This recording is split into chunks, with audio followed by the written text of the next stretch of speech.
이제 오늘도 25년 비전인 우리가 교회입니다. 우리가 교회되어 나아가야 할 구체적인 내용으로 이어갈 텐데, 첫 번째 우리 주일날 했던 건 뭐였어요, 여러분? 예배. 어제는 뭐였어요? 회복. 그리고 이제 오늘 마지막으로 뭘까요? 섬김입니다. 예배는 교회가 교회되기 위하여 가장 중요한 핵심입니다. 모든 교회가 예배하거든요. 다른 건 안 해도 모든 교회가 예배하거든요. 그렇죠? 구체적 신앙생활 중에서 예배가 거의 전부인 분들도 꽤 많습니다.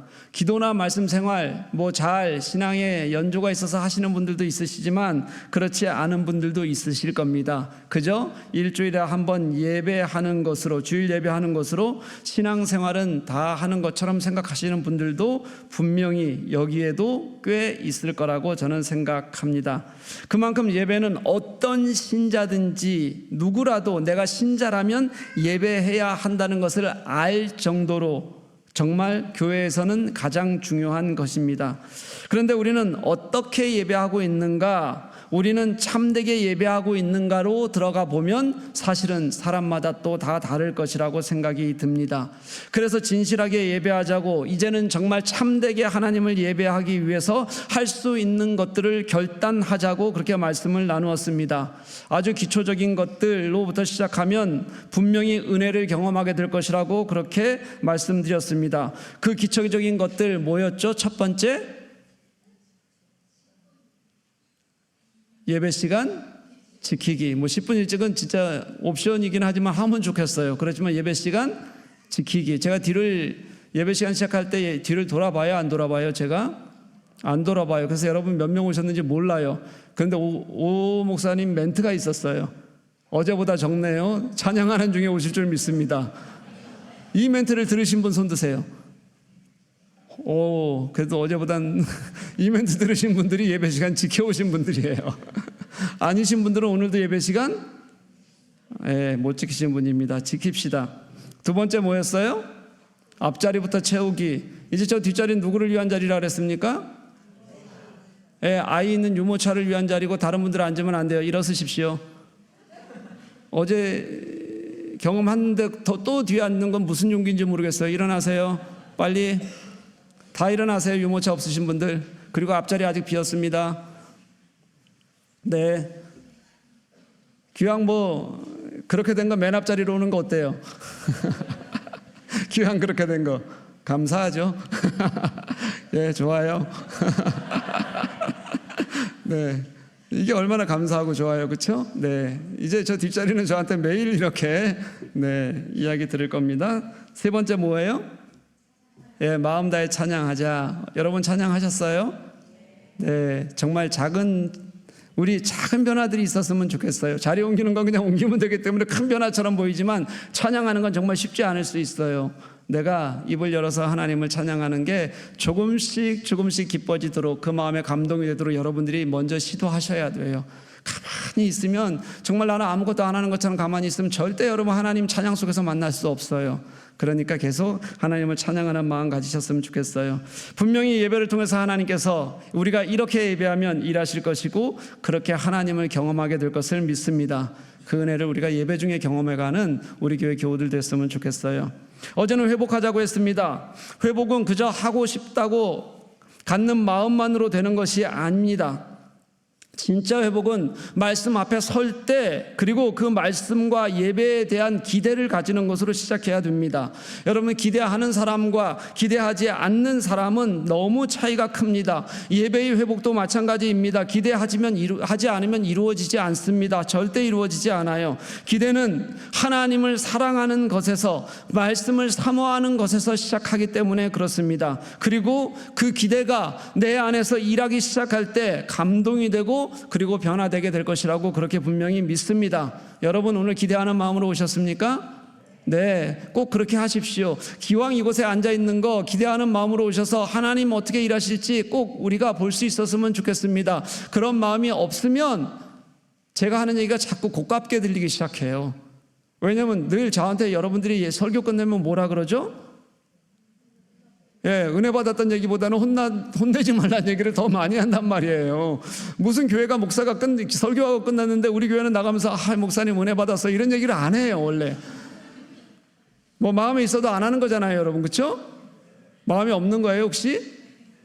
그리고 혼냈다는 얘기는 다 해요. 나가면서 한마디씩. 목사님 오늘은 좀 그만하시죠 뭐 이렇게. 이거 혼내는 거 아니에요, 여러분. 그냥 이야기하는 거예요. 네.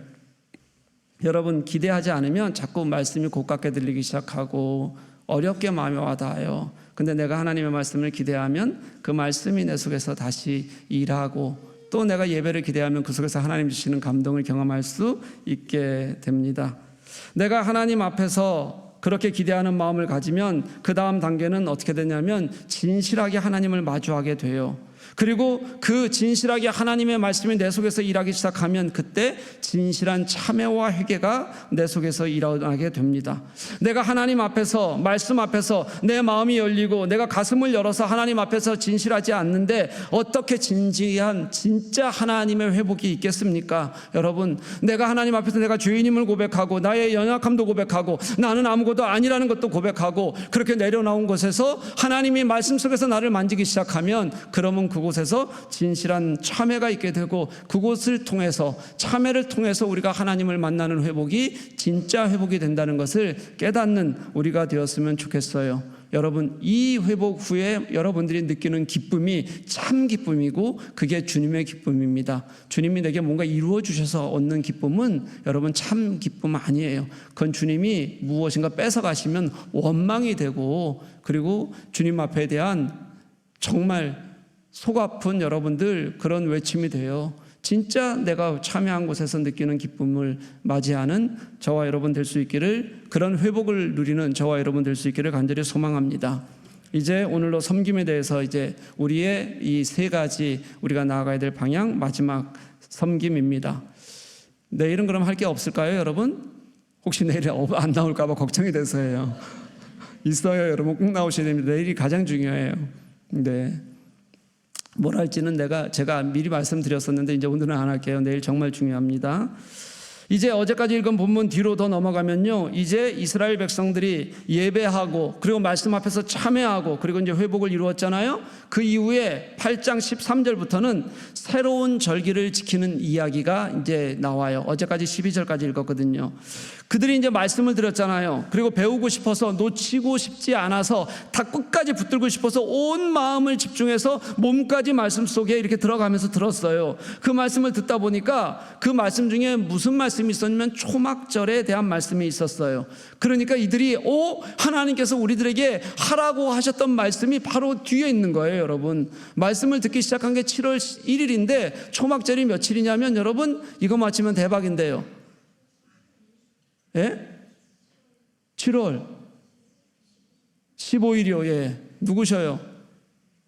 몇 분 있네요. 기가 막히네. 7월 15일이 초막절이에요. 말씀을 듣다 보니까 바로 뒤에 초막절이 있는 거예요, 여러분. 그러니까 이들이 같이 모여서 이제 그 초막절 절기를 지켜요. 초막절 절기는 여러분 하루 지키는 거 아니에요. 며칠을 지키는 거냐면 정확히 그날까지 해서 7일 더 지켜서 8일 지켜야 돼요. 그러니까 그 모든 날들을 하나님 앞에 다 내어놓겠다는 마음이 있어야 지키는 거예요. 그 전에 했다면 익숙할 텐데 익숙하지 않은 일들을 그들이 하는 거예요. 성경이 뭐라고 말하냐면 이 초막절을 준 이유가 그겁니다. 하나님께서 이 초막절은 추수절기로 주신 거예요.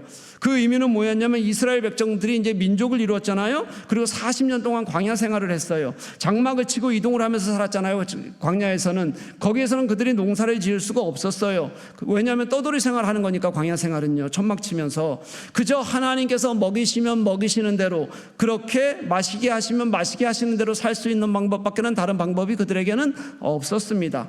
하나님의 은혜로 광야에서 생존했다는 거예요. 그리고 이제 약속하신 가나안 땅으로 그들이 들어가잖아요. 가나안 땅으로 들어갔는데 그때부터는 그들이 그곳에서 씨를 뿌리고 땅의 소산을 먹을 수 있게 됐어요. 다시 말하면 농사를 지어서 그 열매를 먹는 겁니다. 이전에는 씨앗을 뿌릴 수조차 없었는데 이제는 각자 약속으로 받은 땅에서 농사를 지어서 그 소산으로 소출을 거두게 되고요, 그걸 먹는 거예요. 얼마나 좋겠어요, 여러분. 떠돌이 생활할 때는 그런 것들을 다 다른 곳에서 구해 먹어야 되고 제대로 먹을 수가 없었는데 그렇게 땅의 소산을 얻으니 얼마나 뿌듯하겠습니까? 그런데 하나님은 그때 그것을 너희들 자신의 노력으로 얻은 것이 아니라 하나님께서 너희들을 이곳으로 인도해 주시고, 그리고 너희들에게 이른 비와 늦은 비를 주시고 이슬을 충분히 내려주셔서 너희들에게 하나님이 주신 은혜임을 너희들이 무엇을 생각하면서, 광야에서 어떻게 살았는지를 생각하면서 기억하라고 주신 절기가 뭐예요? 초막절이에요. 그래서 추수 때가 되면 초막을 지어요, 여러분. 그들이 광야에서 장막 생활을 했던 그때를 그대로 떠올리는 겁니다. 생각하는 거예요. 그리고 지금 이 소출은 우리의 것이 아니라 하나님이 내게 인도하셨고 은혜로 주신 것입니다. 다시 초막 생활을 일주일 동안 그렇게 하면서 그것을 깨닫고 감사로 하나님을 찬양하는 것, 하나님께 제사하고 예배하는 것, 이게 7월 15일부터 일주일 동안 지켰던 그런 절기였다는 거예요. 지금 이스라엘 백성들은 자신들의 회복을 그저 회개하고, 그리고 내가 좋아, 회개했으니까 좋아, 이런 데서 만족하는 것이 아니라, 그게 다라고 생각한 것이 아니라요, 이제 그들의 회복을 말씀 속에서 무엇이라고 말씀하시는지에 따라서 그대로 그것으로 돌아가겠다, 우리의 삶도 그것으로 돌아가겠다고 결단하고 있는 첫 번째가 말씀을 들은 후에 그들이 초막절을 지키는 거였어요. 8장 16절에서부터 17절은 이렇게 말합니다. 백성이 이에 나가서 이제 초막절을 지키기 위해서 하는 거예요. 나뭇가지를 가져다가 혹은 지붕 위에 혹은 뜰 안에 혹은 하나님의 전뜰에 혹은 숨은 광장에, 그러니까 지붕에도 하고 뜰에도 하고 하나님의 전, 그 성전 뜰에도 하고, 그리고 숨은 광장에 또 에브라임 문 광장에 초막을 짓대. 여기저기 지을 수 있는데 다 그들이 모여서 함께하기 위해서 초막을 지었다는 거예요. 사로잡혔다가 돌아온 회중이 다 초막을 짓고 그 안에 거하니 눈의 아들 여호수아 때로부터 그날까지 이스라엘 자손이 이같이 행한 일이 없었으므로 이에 크게 기뻐했다, 이렇게 말씀해요. 여호수아 때부터 이것이 안 지켜졌던 것은 분명히 아닐 겁니다. 여호수아 세대 사람들은 분명히 초막절을 지켰을 거예요. 근데 그 이후에는 이게 언제 지켜졌는지도 알 수 없을 만큼 오랜 시간 지켜지지 않았을 게 분명하고요. 그리고 또 오늘 말씀하시는 것들을 보면 모든 그 안에 있던 백성들이 다 초막을 지고 함께 기뻐함으로 하는, 이렇게 장대하게 모든 사람들이 함께 하는 일이 없었고 이것을 보며 기뻐했다, 이런 뜻일 겁니다. 다 초막을 짓고 하나님의 은혜를 생각했어요. 여호수아 이래로 지켜지지 않았던 천년이나 잊고 있었던 그 초막절을 기쁨 가운데 다시 회복한 것이 오늘 이스라엘 백성들이 말씀 앞에서 회복하고 나서 했던 첫 번째 그들의 삶의 태도였다는 거예요. 사랑하는 교회 여러분, 이스라엘의 회복이 감정에만 머물지 않았습니다. 참된 참회와 통곡은 다시 하나님을 향해 그들의 삶을 돌이키고 하나님으로 그들의 삶이 들어갈 수 있도록 그들은 그렇게 발자국을 옮기기 시작했습니다. 하나님을 경험한다는 것이 하나님이 내게 하실 일을 기대하시는 것이 아니라 이미 내게 하신 일을 감사하며 이제는 내가 해야 할 일이 무엇인지를 삶의 태도로 찾아가는 것, 그렇게 바뀌는 것이 하나님 앞에서의 그들의 태도인 것을 그들은 깨닫고 있었다는 겁니다. 그리고는 다시 그 삶의 구석구석에서 하나님과의 동행이 시작되었던 거예요. 그게 자신을 내려놓고 희생하고 섬기는 그들의 모습이었습니다. 그들의 희생과 섬김이 이어지는 장면이 우리가 오늘 읽었던 11장에서 이어집니다. 8장을 읽었으니 9장 말씀에는 뭐가 나오냐면요, 이스라엘 백성들이 아주 정말 구체적으로 자신들의 죄악이 무엇이었는지를 그들의 역사를 쭉 훑으면서 회개하는 장면이 나와요. 10장에는 무슨 얘기가 있냐면 당시의 지도자들이 말로만 회개하지 않고 하나님의 백성으로 살아갈 것을 이제 기록을 해요. 그리고 거기에다 지도자들이 구체적으로 서명하고 구체적인 약속을 맺는 장면이 10장에 나와요. 여기까지는 종교적인 의식처럼 보일 수 있을 거예요. 그런데 종교적인 의식 아니었습니다. 왜냐하면 10장만 해도 이스라엘 백성들은 자신들의 삶을 온전히 하나님과 함께 하겠다고, 하나님의 삶으로 지켜내겠다는 행동 선언을 하고 있는 겁니다. 그 핵심이 뭐냐면 성전을 하나님의 전으로 유지하기 위해서 우리가 하나님의 것을 온전히 드리겠습니다. 하나님의 전을 지키는 일에 우리가 온 마음을 다하겠습니다. 그리고 하나님의 백성으로 살아가겠습니다라는 것이 그들의 언약이었기 때문에 그렇습니다. 그렇게 하나님과 약속을 맺고 나서 오늘 11장에서 그들에게 지금 가장 먼저 닥친 문제가 하나 있는데요. 그 문제 앞에서 그들의 구체적인 자기 희생이 이제 일어나게 되는 거예요. 제가 지금까지 읽으면서 구체적이라는 단어를 몇 번이나 썼어요. 이 구체적이라는 단어는 실제적인이라는 것으로 바꿔도 괜찮을 것 같습니다. 주님을 경험하고 주님을 아는 사람들은 삶 속에서 실제적인 무엇인가가 드러나고 실제적으로 하나님을 경험했던 사람들은 진짜 그 실제가 우리 삶 안에서 보여져야 한다는 뜻입니다. 11장 1절 말씀 한번 보겠습니다. 같이 한번 읽었으면 좋겠습니다. 같이 한번 읽습니다. 시작. 백성의 지도자들은 예루살렘에 거주하였고 그 남은 백성은 제비 뽑아 10분의 1은 거룩한 성 예루살렘에서 거주하게 하고 그 10분의 9는 다른 성읍에 거주하게 하였으며. 아멘. 저는 오늘 이 말씀을 가지고 여러분들과 좀 길게 말씀을 좀 나누려고 해요. 여러분, 우리가 여기서 조금만 잘못 이해하고 넘어가면 이 말씀을 오해하고 읽을 수 있어요. 11장은 지금 뭐하고 1절은 뭐하는 이야기냐면 11장 전체가 대부분 앞부분은 뭐 하는 이야기냐면 예루살렘에 살 사람들을 결정하는 게 지금 11장 이야기예요. 근데 여러분, 우리는 이렇게 생각하기가 쉽습니다. 이제 힘을 모아서 성벽이 다 완성이 됐잖아요. 그러니까 얼마나 좋아요, 여러분. 성벽이 있는 예루살렘이라는 게 하나님 앞에서 이제 그들이 결단도 했잖아요. 그러면 이제 예루살렘, 그 수도인 예루살렘 성벽이 잘 쌓여졌고 하나님과 함께 그 안에 사는 것, 성벽 안에 사는 것. 우리 여러분 사대문 안에 사던 사람들 다 양반들이고 좋은 사람은 아니었어요. 부자들이었던 건 알죠, 그렇죠? 사대문 안에, 그 성 안에 사는 게 얼마나 좋은 일이겠습니까? 중세 시대에도 그렇고 성 안에 사는 사람들은 대부분 어떤 사람들이었어요? 부자였어요. 갖고 있는 사람들이었단 말이에요. 그러니 성 안에 산다는 걸 우리는 조금만 성경을 잘못 읽으면 좋은 일이라고 생각하기 쉬울 거예요. 폼나는 일이요. 그런데 지금 예루살렘에서 지금 이스라엘 백성들에게는 그런 것이 아니었습니다. 느헤미야 7장 4절은 이렇게 기록합니다. 그 성읍은 광대하고 그 주민은 적으며 가옥은 미처 건축하지 못했다. 이렇게 기록되어져 있어요. 이게 바로 지금 이 11장 말씀에서 이 예루살렘 성은 하나도 변하지 않은 상태예요. 예루살렘 성은 그동안 많은 공격이 있었고 약탈이 있었습니다. 그래서 거의 폐허가 된 상태였어요. 그러다 보니 성내에는 사람이 살 수가 없어서 다 성 밖으로 빠져나가게 됐어요. 집들은 다 불타 없어졌고요, 사람이 살만한 집들은 거의 남아있지 않은 상태였습니다. 지금 성벽을 건축하고 그들이 하나님 앞에서 예배와 신앙을 회복하고 다시 언약을 맺었지만 실제 예루살렘 성 안에 사람이 살만한 곳이 아니었고 살고 있는 사람들이 거의 적었다는 뜻입니다. 게다가 당시 상황에서는 지금 우리가 생각하고 있는 것처럼 수도로 올라가면 생활 환경이 더 좋아지고 또 우리가 신도시가 세워지면 투자한 것보다 몇 배나 더 돈이 올라서 집값이 올라서 그렇게 거기가 있으면 좋을 것이다라고 생각할 수 없는 그런 환경이었다는 거예요.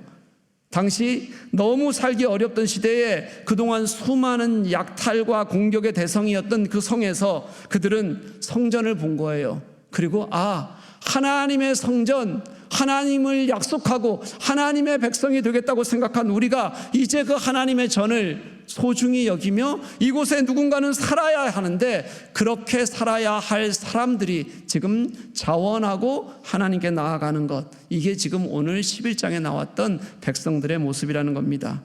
이게 그들의 희생과 섬김 결단이었어요. 백성의 지도자들이 먼저 예루살렘으로 이주를 결정했어요. 그리고 예루살렘에 살지 않던 사람들은 그저 거기에 다 누군가 들어가기 어려우니 제비를 뽑았어요. 제비를 뽑아서 10분의 1은 어디로요? 예루살렘으로. 그리고 나머지 사람들은 어떻게 했다고요? 그저 자기가 살던 곳에 머물게 했다. 그게 우리가 읽었던 11장 1절 말씀입니다. 여기서 제비 뽑는다는 건 하나님께 결정을 맡긴다는 뜻이에요. 하나님께서 결정하시면 우리는 그대로 하겠습니다. 이런 말씀입니다. 여러분, 우리가 분립을 하면서 4년 만에 2번 분립하면서 우리가 이제 자원을 받았어요. 자원을 하니까 분립을 해가면서 내가 스스로 자원하니까 나가서 열심히 해야겠다라는 마음이 들고 그럼 나가서 열심히 하겠다는 마음 가지고 최선을 다할 거예요. 만약에 우리가 성경적인 방법이라고 생각하면서 제비를 뽑았거나 지역으로 나눴다면 아마 난리가 났을 가능성이 큽니다. 제비를 뽑아서 보낸다면 그게 분명히 성경적인 일이고 또 우리가 건강한 교회를 위해서 하는 일이라고 할지라도 우리 생각에는 하나님의 계획보다는, 그게 하나님의 뜻이라는 생각보다는 강제로 보낸다는 마음이 아마 훨씬 더 컸을 거예요. 그래서 혹시 나는 갈 생각이 없었는데 제비 뽑아서 뽑히면 왜 교회에서 이렇게 하느냐, 뽑기 전부터 이미 교회에서 이런 방법으로 하면 안 되지 않느냐, 왜 교회 마음대로 하느냐, 목사님 거냐, 뭐 제가 결정 안 했어도 그러면서 막 따지게 될 가능성이 굉장히 크겠죠. 그러다가 상처가 됐다, 힘들었다 그러면서 교회를 떠나는 사람들도 무수히 많았을 겁니다. 여러분, 저는 그런 걸 감당해낼 능력이 없습니다. 그래서 성경이 아무리 제비를 뽑으라고 그래서 너희들 떠놓쳐내라 그래도 저는 그렇게 할 수가 없는 거예요. 여러분들, 그러니까 제가 1년 내내 여러분 자원하셔야 됩니다, 함께 하셔야 됩니다 해갖고 하나님께서 그 은혜를 주신 분들은 나가고, 그리고 남아서 하나님의 교회를 섬기기로 은혜를 주신 분들은 어떻게 하는 거예요? 남는 거고, 그렇게 여러분들이 결정할 수 있도록 그렇게 만들어 놓은 겁니다. 그런데 이스라엘 백성들은 어땠을까요? 이때 이스라엘 백성들은 우리보다 훨씬 더 하나님의 뜻에 순종하는 마음을 가졌습니다.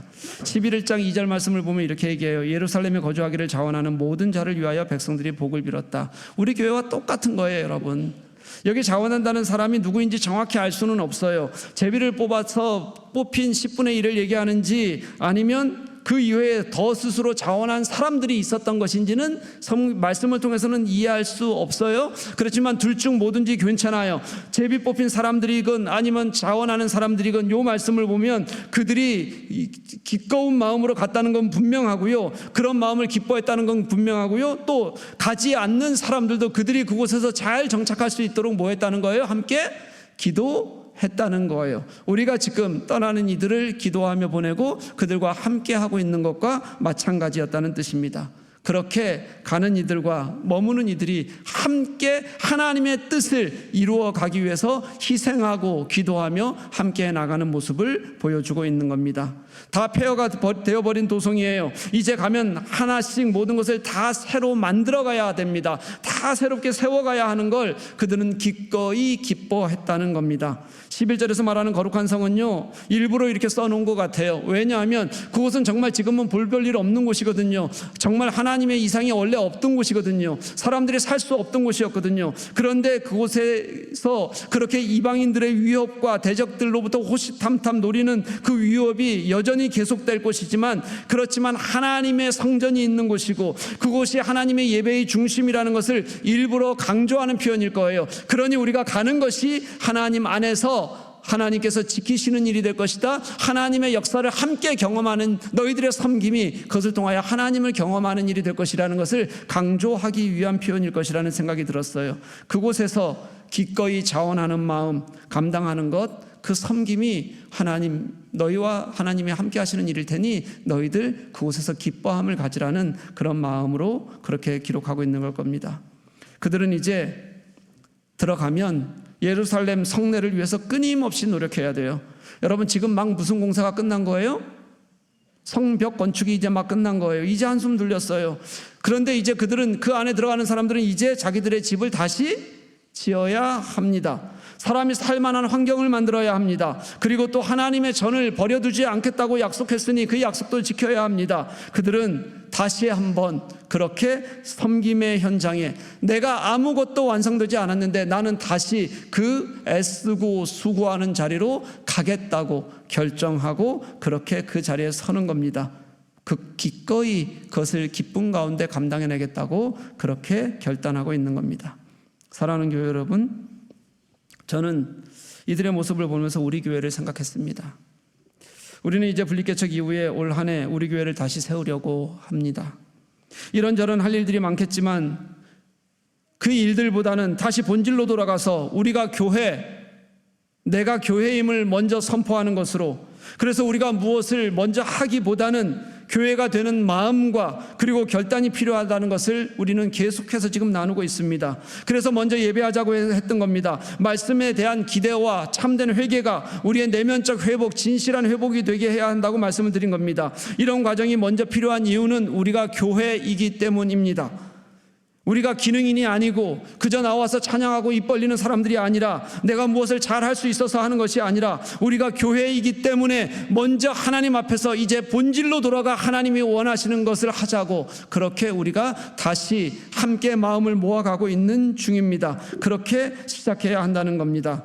그리고 그렇게 다시 시작한 이들은 우리의 회복이, 우리의 마음이 정말 함께 섬기는 쪽으로 그렇게 움직여야 합니다. 우리의 본문의 예루살렘 백성들처럼 희생하고 섬길 수 있어야 합니다. 회복은 말이 아니라 섬김이기 때문에 그렇습니다. 진짜 회복이란 말처럼 삶에서 티가 나고 드러나는 그런 단어는 없을 겁니다. 회복이라는 것은 누가 보아도 그냥 보인다는 뜻입니다. 나는 회복했어 라고 말하면서 입에 인상이 쓰여진 사람들, 나는 회복했어 라고 말하면서 아무것도 기쁨이 안 보이는 사람은 진짜 회복한 게 아닙니다. 내가 그렇게 믿어도 그는 여전히 마음속에 무엇인가가 남아있는 겁니다.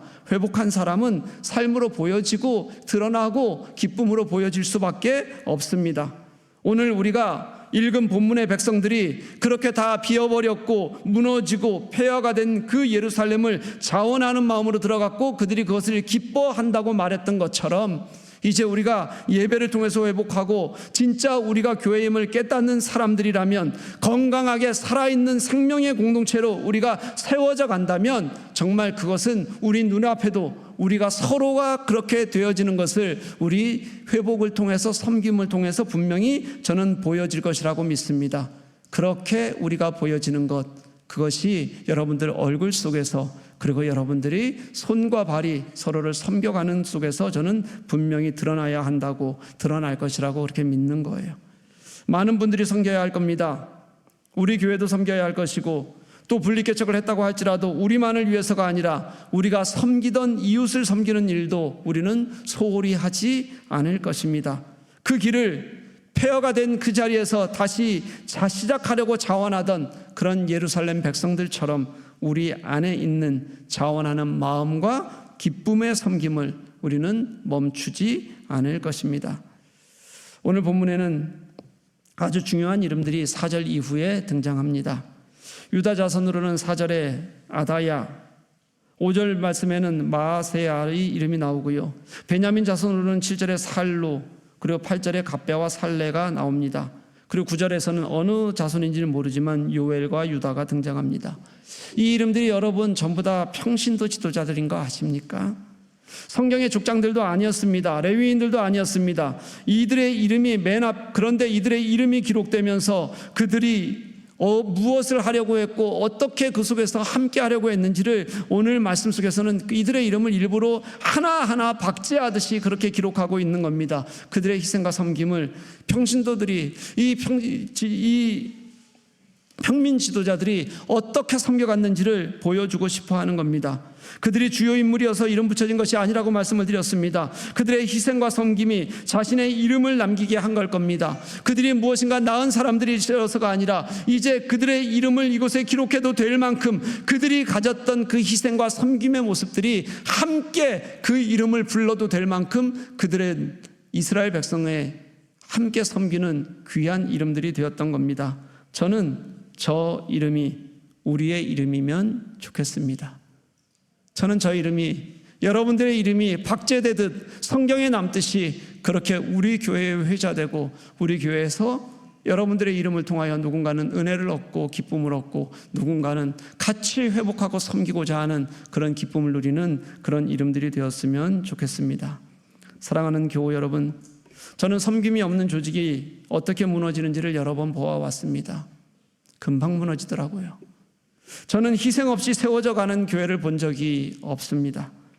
말만 앞서고 감정만 앞서는 교회도 마찬가지입니다. 그런 교회는 진정한 생명력을 가질 수가 없습니다. 교회가 건강하게 세워지고 있다면, 분명히 건강하게 세워지고 있는 것 같은데 내가 하지 않고 있다면 누군가는 다른 이가 하고 있다는 뜻입니다.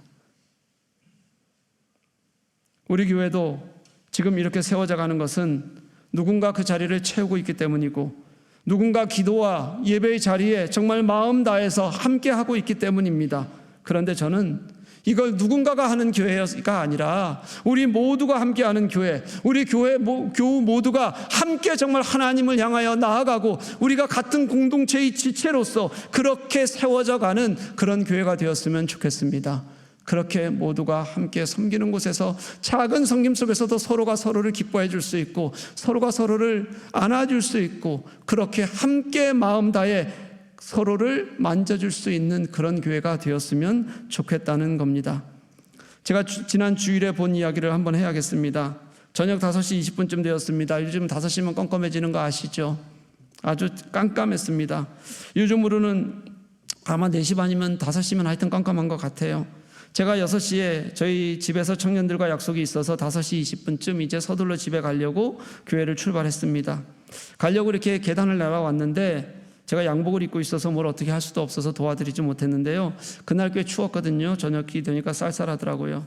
집사님 한 분이 우리 교회 큰 쓰레기통, 비오 쓰레기통 여기 가면 쭉 있거든요. 쓰레기통 아시나요? 여기 쓰레기통 있는 거 여러분?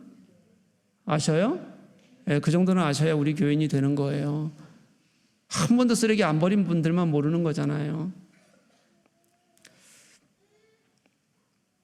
그거를 이제 청소하시겠다고 큰 비오통이 우리가 3개거든요. 조그만 거 하나, 큰 거 2개, 큰 거 2개를 꺼내 놓으셨더라고요. 우리 교회용은 여러분들 가정에서 쓰는 것보다 훨씬 커요. 알죠? 그것도 알아요? 네, 알았으면 좋겠어요. 그 2개를 엎어놓고 바닥에 이렇게 속에서부터 이렇게 긁어내셨어요. 여러분, 이 음식이 제가 늘 비오봉투에 좀 버려서 버려라 그러는데 우리 교회 교우들 말 잘 안 들어요. 그냥 막 음식을 부어요, 막. 그럼 그 밑에 막 끈적이는 거, 뭐 음식들 아무리 갖다 털어내도 가져가도 거기는 이제 지저분하게 쌓이게 돼 있어요. 냄새가 어마어마하게 납니다. 그래서 제가 봉투에다 좀 넣어서 버리라는 거예요. 근데 그거를 다 엎어놓고 손으로 긁어내시더라고요. 그걸 비닐에 담아서 버리고 부엌에서 그 커피포트에다 물 끓여다가 부어서 청소하면서 닦아내고 계셨어요. 죄송하기도 하고 마음에 감동이 되기도 하고 그 춥고 어두운 데서 혼자 하고 계시더라고요. 그걸 너무 감사하고 죄송한 마음이 들었습니다. 누가 그걸 하고 싶겠습니까? 우리가 조금만 조심하면 사실은 그렇게 안 해도 되거든요. 우리는 조심성 없이 막 섞어서 버려요. 그리고 좀 뭐라 그러면 교회 와서 이런 얘기 들어야 되나 이런 말을 한단 말이에요. 교회에서 교회 와서까지 우리가 이런 얘기 들어야 돼요? 좀 그냥 기분 좋게 가면 안 돼요? 그래서 주말마다 그 집사님이나 제가 꼭 한 번씩은 쓰레기통 뒤져서 다시 정리할 수 밖에 없도록 그렇게 만들어요. 그런데 우리는 그렇게 대충 막 하는 것까지 누군가는 더 열심히 더 많이 섬기고 희생해야 그래야 교회가 돌아갑니다. 그분뿐일까요? 아니에요, 여러분. 정말 교회를 위해 몸이 부서져라 섬기는 이들이 교회에 있어요. 좀 하지 말라는 데도 해요. 좀 진짜 그만했으면 좋겠어요. 저도 제가 아니고 그분이요. 그렇게 몸이 부서져라 해요. 하지 말라는데 안타까워요.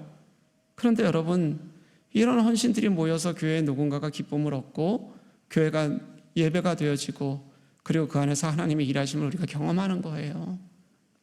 거저되는 교회 하나도 없어요, 여러분. 저는 이걸 이제 한두 사람이 하는 일이 아니라 우리 그냥 왔다 갔다 하면서 눈에 뭐가 보여도 그냥 지나가는 사람들이 아니라 함께 하나님의 일을 정말 기쁨 가운데 감당하는 그런 교회가 되고 싶은 거예요. 그래야 그게 하나님의 진짜 건강한 교회거든요.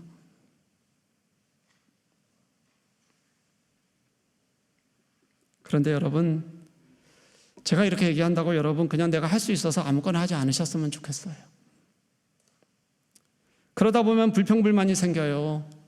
하나님의 일을 기쁘게 해야 되는데 자꾸 불평불만을 가지면서 한단 말이에요. 왜 나는 하는데 다른 사람들은 안 하지? 이런 마음들이 생기기 시작해요. 그런 거 오래가지 못합니다.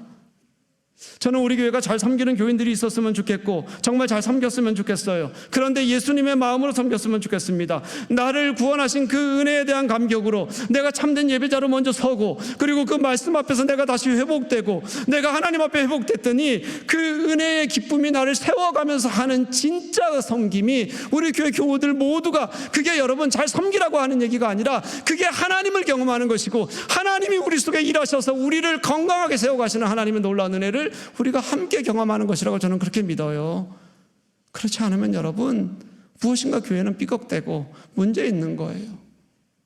참된 하나님의 교회, 제가 31일 송구영신 예배에서 말씀드렸던, 우리가 교회라고 말씀드렸던, 그렇게 모두가 지체가 되어서 서로를 돌아보는 그런 교회는 아니라는 거예요. 사랑하는 교회 여러분, 화내는 거 아닙니다. 그냥 말씀드리는 거예요. 제 마음을. 뭐라 하는 거 아니에요, 여러분. 그런 교회가 됐으면 좋겠다고 말씀드리는 거예요. 교회를 세우는 일과 섬기는 일은 분리되어서도 안 되고, 어떤 게 먼저고 어떤 게 나중이어서도 저는 안 된다고 생각해요. 둘 다 먼저 내가 교회가 되어가는 과정 속에서 동시에 이루어지는 일이어야 합니다. 예배하고 회복하고 섬기는 과정이 우리가 교회가 되어가는 모든 과정 속에서 애써져야 하고, 그렇게 하나님께서 우리 속에서 누구가 조금 먼저 갈 수 있어요. 그럼 뒤에 오는 사람들 손잡아주면 돼요. 좀 늦게 갈 수 있어요. 그러면 앞에 있는 사람들을 그저 함께 기뻐하면서 가기 위해서 애쓰면 돼요. 그러면서 만들어 가야 되는 것이 교회라는 거예요. 내가 먼저 예배하고 회복되면 다른 일을 위해 섬기는 기쁨도 분명히 알게 될 것이고, 그 안에 하나님이 우리를 통해서 어떻게 일하실지도 기쁨으로 우리는 누리게 될 것이라고 저는 그렇게 믿어요. 그것이 하나님의 마음이기 때문에 그렇습니다. 반대로 여전히 나는 나만을 위해서 생각하고 시간을 내고 살아간다면, 여러분 아무리 은혜 받는 것 같고 뭐 좋은 목사들 설교 한 일주일에 100편씩 들어도, 그래서 나는 좋은 신자인 것 같아도, 여러분 그건 정말 하나님의 뜻을 제대로 알고 교회로 세워져가는 참된 그런 진짜 신자는 아니에요. 저는 2025년 한 해 동안 우리가 예배하고 회복하고 그리고 섬기기까지 이제 여러분 한 분 한 분에게 관심을 가질 생각이에요. 왜냐하면 다 그렇게 회복의 자리로 우리가 나왔으면 좋겠거든요.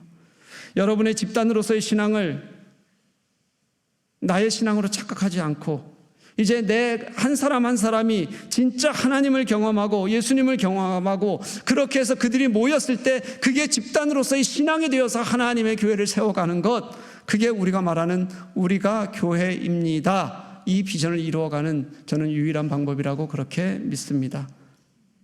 사랑하는 교우 여러분, 우리가 그렇게 함께 주님의 교회로 세워져 가기 위하여 우리가 이제 매주 그 찬양을 할 때마다 그 찬양이 여기 있는 여러분 한 분 한 분의 진짜 고백이 되게 되도록 저는 그렇게 함께 기도하고 힘쓸 것입니다. 그렇게 함께 전심으로 예배하고 회복하고 섬기는 저와 여러분 될 수 있기를 주님의 이름으로 간절히 축복합니다.